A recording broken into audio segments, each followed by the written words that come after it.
Thank you, Colin. When you're ready, Coach. Okay. First I want to congratulate Coach Bear and the softball team. Just huge win today against Auburn. That was I only got to see like a couple innings, but I fortunately got to see the double play to end it, which was awesome. So congrats to them. Obviously it's always fun to honor the seniors in the right way, and so to win the game today and especially the way it went. Obviously, AJ just been a huge addition to our program this year, and it's really scuffled the last 4 or 5 weeks and just trying to get through and get back to himself. And it was awesome to see him do that on senior day, save our bullpen. All the guys had to throw last night, and for him to go out there and do that on senior day, just been a big part of our program, and just happy for him to kind of get back to where he was and to, get that feeling before we get into the tournament was huge. And so just proud of, just not throwing in the towel, just continuing to work, trying to get back to that and work. And so it was awesome to see that. And then obviously just Jordan Rathbone's been such a big part of this program the last 2 years, 3 years, but he goes from Gonzaga to South Mountain Junior College and cross country, doesn't know anybody except Ryan Saltonstall, and gets here and just a rough year for him, just I think making the transition and not playing the way that he wanted to. And then the last 2 years, just one of the toughest kids I've ever coached, just cares. He just has bought in, just been a great person for all the offensive players to just watch and hopefully emulate, and just to see the amount of work that he puts in, the care, the attention to detail with his routines and his preparation, and just to hit in the middle of the lineup, and really to go from a guy 2 years ago who couldn't get on the field to, hitting big home runs, and he's going to be all conference this year, and just come a long way. I'm really, really proud of him, the kid that he's become, and I just can't wait to see what he does with his life. I think it's going to do great things just because of his work ethic and how much he cares, and just been a big part of this program. And then obviously the Skinner family. I mean, they've been a big part of this, and they'll always be a part of this program, but obviously, the time that he should have been here and getting able to honor him on senior night and having them on the field, and just to have Scott and Judy and Molly there was awesome. And, you got to give props to Terry, and just worked out perfectly that Houston was here and he got to come on the field and take a picture with him, the guy that recruited him and believed in him first. And I thought it was just kind of, just awesome how it worked out that way. So for him to come over and be able to take pictures and stuff, I thought that was awesome. And but they just meant so much. And Joe has meant, again, I've never got to meet him, but he's been a big part of my life, just knowing that, he belonged in the dugout and should have been there and didn't get that opportunity, as a dad. And I lost a teammate when he was 29 years old. So just to know kind of, not being able to experience life, but also know what the family's going through. And my teammate, I'm still really good friends with their parents, and just to know what the anguish that they've gone through, and just to bring some positive light to the family, and just to know the care that they have in this program, and to see the 38 jersey on the field every game, and just know that he's with us has been a big part of this program, and just proud that he was here today. So, but we got off to a great offensive start and get the 5 runs. It was awesome. Guys did a great job. And, the hard day to score runs with the wind, again, just howling in. Jordan Rathbone should have had 2 home runs tonight. Just absolutely crushed balls. Trent Taylor's ball in the 9th or 8th is probably a home run. So, we had some great offensive approaches. We just couldn't score runs after that. But when Jack and AJ pitched the way that they did, and just really proud of him. And Jack Sinclair, just been great what he's done this last half of the year. And I told him, if that's the last time you step foot on this mound, man, just proud of how far you've come and how much you've meant to this program. And just to see the growth that he's made in the last 4 years has been awesome. So, we won the series, which is great. Cincinnati's just hanging on with us, taking 3 from Tulane. So, tomorrow matters about who's home team. We know we're locked in, to the game, but who's going to be home team and all that. So, we'll come out tomorrow, try to sweep. And, and again, it's always been about getting the best team that we can, the best team that we possibly can at the end of the year. We're playing better baseball now, so hopefully we can just ride this wave as long as we possibly can. Coach, you got to talk a little bit more about the relationship you formed with the Skinner family the last few years. You know, you didn't know him coming in, but you've kept him an important part of this program with the jersey and awarding the player who had the best game to get to wear the number 38. That's been a really cool thing you've done. You just kind of talk about what that's like been like for you, just kind of getting to know the entire family the last 4 or 5 years. Yeah, just early on, obviously him supposed to be a freshman when I got here. And so again, that class was very tight. A lot of friends that played together, grew up together, they all had tattoos of Skinner Strong. And so from the day one that I got here, and again, I knew about the story before I got here, just following college baseball and, and him, just obviously his death and stuff was something that, I was aware of, and then he got drafted. So I was aware of that as well. So I knew of the story, but as soon as I got here, man, it didn't take me very long to just really, being able to hear it firsthand from the players and stuff. And, again, I just felt a tug on my heart from day one, knowing that, man, this kid should be in the locker room. He should be in the dugout. And he's not here. And again, I think knowing that I lost a teammate, just a couple years after graduation and stuff and to cancer, like, I just know how difficult it is, just to know that he didn't get to experience this. I also know how much pride I have in my college career and not necessarily how good I was, but just the experience that I got to have of being able to do it and play in front of fans and all that. And it's just different than high school. And, just didn't get to experience that. And again, just seeing my friend's parents, even today, it's been, 13 years, I think, since he passed away. And, I still talk to the parents several times a year, and just to know that they still hold on to it, and it's still a difficult time. And just to know that his parents didn't get to see him and again, I know what pride my family had in watching me out on the field. And so, and again, but just knowing that he should have been there, just really tugged on my heart. And, just wanted the family to know that, we were here for them when he committed, and UCF was here for them when, through his high school years, and obviously through the difficult time of the, the 5 months that he had to fight cancer, and that we're still going to be here. And that, I know that he's with us, and I know that, it would mean a lot to them to be able to see him play. And obviously Dallas wearing the number 38 jersey. And just, again, Dallas and taught me a lot just about, they were so close and best friends. And so just learning just how much it meant to the family to have that 38 jersey on the field, and just feeling like they felt like that was Joe on the field. Like, when Beaver left, like, Brian Hill, our equipment guy, and I just kind of not debating, but we were just coming up with ideas. Do we not give anyone the number? Do we ever give it out? Like all those kind of things. And he really was the one that first came up with the idea, brainstorm, and just what if we give it out to kind of a player that of the game. And because we've hung it in the dugout before, but just felt like, since he still should have been here, he still should have been on the team, like they should have that 38 jersey. But how do you pick somebody that's worthy enough to wear the jersey? Just overall, obviously Dallas was a different situation. So we just felt like giving it to the player of the game was an honor, and it should be an honor to wear that jersey and to represent that family. And we talk a lot about it. The Skinners come and talk to our team every year.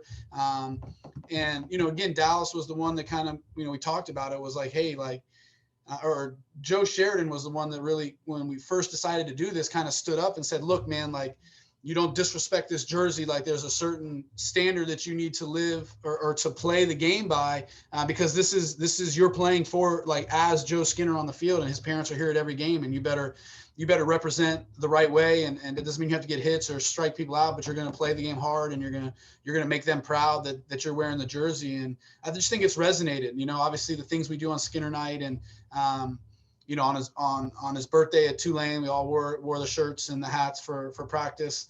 But just trying to continue to honor him and his family, and just make sure that they know, how much we love them and how much he means to our program, how much they mean to our program. And again, just to have Scott and Judy and Molly there was awesome. And I know it meant a lot to them, and just knowing that makes me feel really good, and just proud of everything that this program and this university has done to continue to honor them. You talk about about senior night. AJ Jones coming out. I mean, he's had some troubles over the past couple of weeks. Can you talk about his performance at tonight and how you've seen his development over the past couple weeks or so, and what that means for him going into the conference tournament? Yeah, I just think AJ's put a lot of pressure on himself. Has a couple of bad starts. Obviously moving him around the rotation. And he just got to be better at handling that pressure in terms of, I'm sure he, didn't want to come out of the rotation. And so you put more pressure. I got to pitch well this week. Like I got to play well. I got to get through the first inning, and just a lot of nerves, I think, put a lot more pressure on himself, and just didn't pitch like he could pitch because he just had too many auxiliary things going on outside of his body and inside his mind that I don't think allowed him. So jumping on the lead, having a 5-0 lead when he comes in the game, I think just allowed him to relax and just, he got into a couple of tight spots and was able to pitch out of it.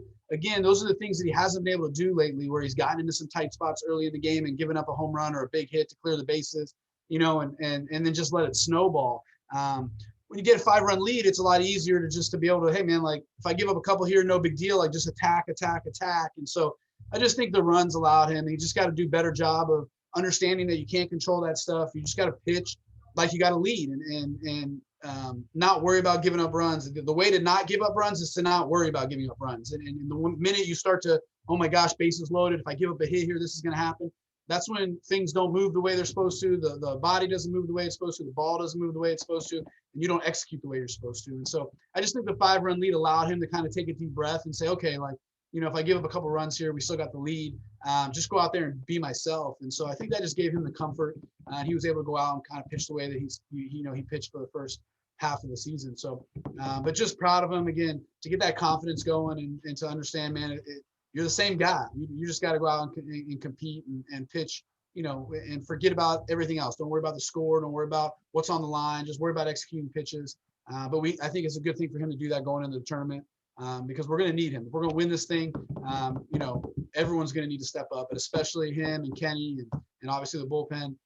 Obviously Jack and Hunter are going to have to do their thing, but like collectively, they're all going to have to do their best. Like we're going to have to play our best baseball. And so having him do that hopefully gives him confidence going into the tournament to know that he can continue to do that and get back to where he was. And because we're going to need him to do that in the tournament for us to win it. Coach, I know it's been a different kind of season in terms of, stadium capacity early on, but it seemed like it was a nice crowd tonight. And one thing I wanted to ask you about, what can you say about the guys in UCF marketing or brand development? I'm not sure what department they're in, but they've been bringing the energy all season long. And I know you play in 2:00 games, double headers like on a Friday, and maybe there's not a lot of people there, but the guys in the costumes, they've been doing a good job keeping the energy up. What can you say about what they've been able to provide this year? Yeah, I mean, it's been awesome.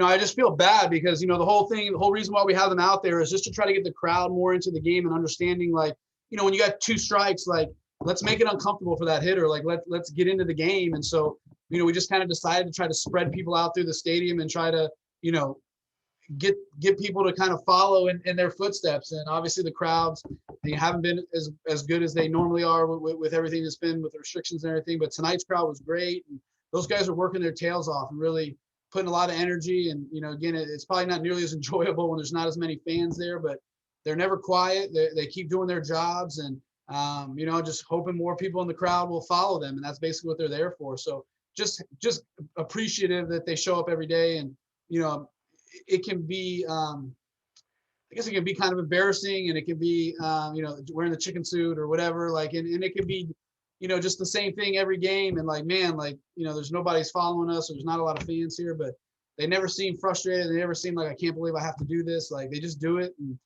they've really bought into it. So I'm really grateful for, everyone that's kind of set that up, and those people out there that are out there every game, just giving us energy. Like, I thought it made a difference tonight. Like, just a bigger crowd, and the energy was awesome. And, that's what we're trying to do long term. Like, we have this great opportunity. There's no professional baseball anywhere near us anymore.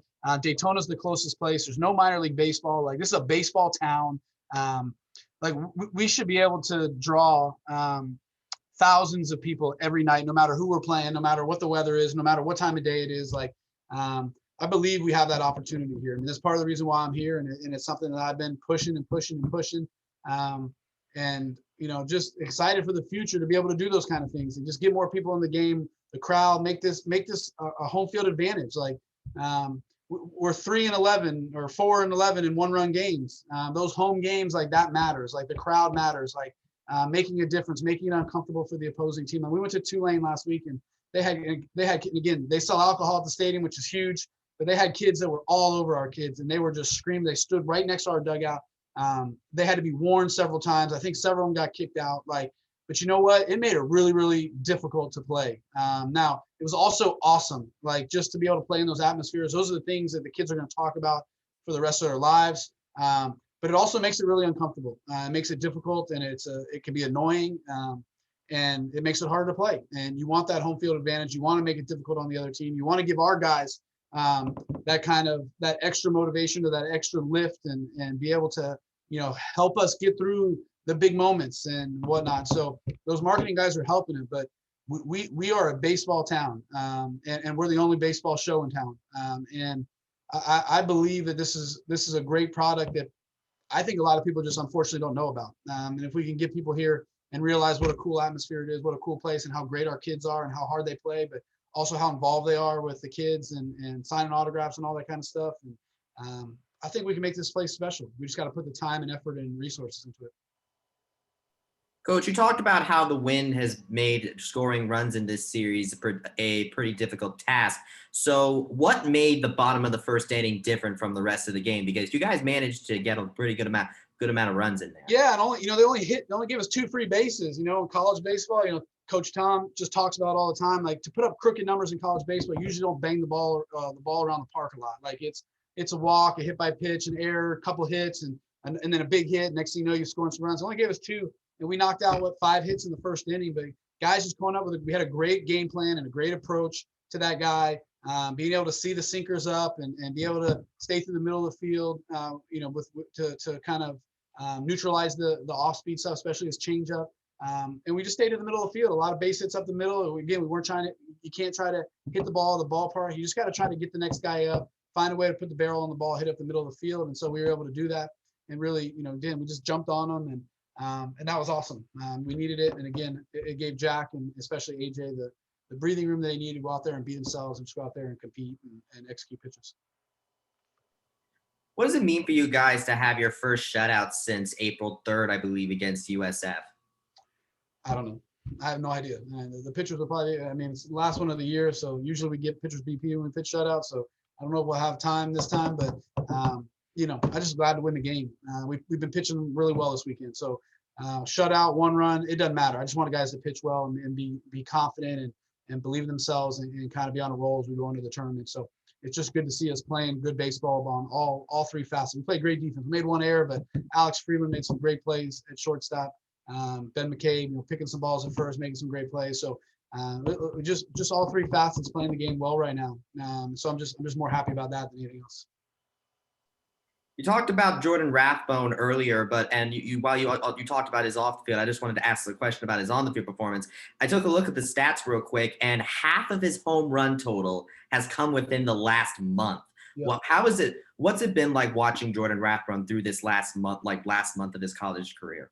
Well, again, just been really proud of him. Just continues to get better and better, but you do that by just showing up every day, competing, being tough, not worrying. Again, he could have got super frustrated today with the lineouts and balls. He's like, he came in and said, man, I should have 2 home runs today. But that doesn't affect his next at bat. Although he's upset in that moment, like, he's not the type of person, and the mental game comes into effect and how tough he is, and he doesn't allow that to affect him. So if he goes 0 for 4 tonight, like, I ain't worried about him tomorrow. Like, I know he's going to come out and play well. He's not going to put any more pressure. Oh my gosh, I went 0 for last night. I got to get some hits today. Like, just goes out there and tries to put the barrel on the ball. But you do that by your preparation, by being tough, by trusting in your abilities and having a process and a routine that you do. And whether that's routine before the game, or that's your routine on deck and in the hole and then up to the plate. And, just being able to make a bad swing or swing and miss at a pitch you think you should hit, and then just be able to flush it, do your routine, and get back into trying to put another barrel on the ball and win the pitch. And so just his mental toughness, his overall toughness, it's been awesome just to see the growth the last 3 years.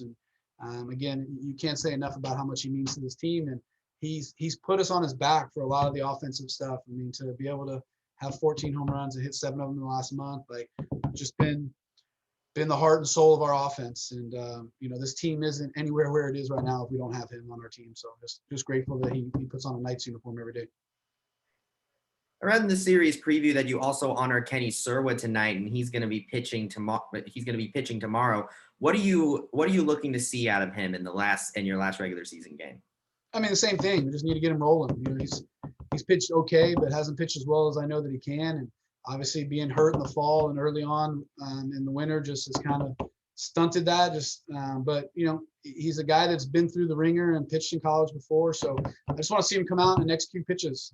Just kind of, again, toe the line in terms of all the guys that have pitched in the first 3 games. Just continue to do the same thing that those guys have been doing. Just attack the zone, be able to execute pitches, and go out there and trust your defense. So wins should be about the same tomorrow. So it's still going to be difficult to score runs, but need to go out there and just be him and do the things that we know that he can do and give us a shot. The bullpen will be rested. All those guys will have 1 inning tomorrow, so we don't need 7 innings out of them. Just give us 5 innings, and Bennett and Vespi and Litchfield and McKay, they can all throw an inning. And obviously, if the game is close, if not, we'll get some other guys in there. But he's got a bullpen. He doesn't need to save anything for the later innings. He just needs to go out there and try to close out the first inning. If I allow him to go out there for a second, just go out there and close out the second. And when I tell him he's done, just let the bullpen do their job. While there is still the subject of determining home and away designations, what does it feel like for you to now know who your opponent's going to be when you go to Clearwater? Again, I ain't thought about it for a minute, other than just trying to get the home team. I'll worry about Cincinnati, tomorrow after the game and start trying to game plan for that. But I haven't put too much thought into it, man. Just trying to win these games and try to get home field advantage in that first game. Awesome. Thank you very much, Coach. Thanks. Good to see you, Brandon. Appreciate you coming to 2 games and showing up for a press conference every once in a while. See you later, Coach. See you.